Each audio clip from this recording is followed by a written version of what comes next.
এবারের বাজেট সুন্দর, স্বাভাবিক ও বাস্তবমুখী হবে বলে মন্তব্য করেছেন প্রধানমন্ত্রী তারেক রহমান।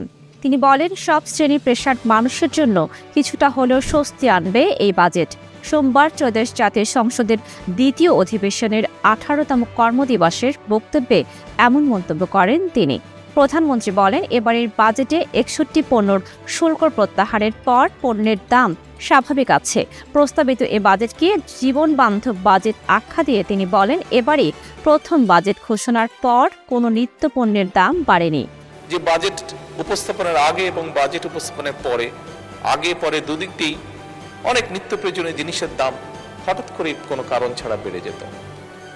তবে আলহামদুলিল্লাহ, আল্লাহর রহমতে এবছর আমরা সেরকম কোনো দৃশ্য দেখিনি।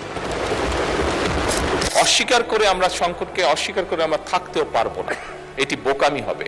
তবে একই সাথে মাননীয় স্পিকার, সংকটকে আমরা অজুহাতও বানাতে চাই না এবং সেজন্যই আমরা জনগণকে সাথে নিয়ে রাজনৈতিক সদিচ্ছা এবং কার্যকর নীতির মাধ্যমেই আমরা যে সংকট, এই সংকটকে আমরা সফলভাবে মোকাবেলা করতে চাই। মাননীয় স্পিকার, তারেক রহমান আরও জানান, দেশের নানামুখী সম্পদকে অস্বীকার করতে চান না, আবার অজুহাতও বানাতে চান না। অর্থ পাচারের কারণে বৈদেশিক মুদ্রার রিজার্ভ কমে গিয়েছিল।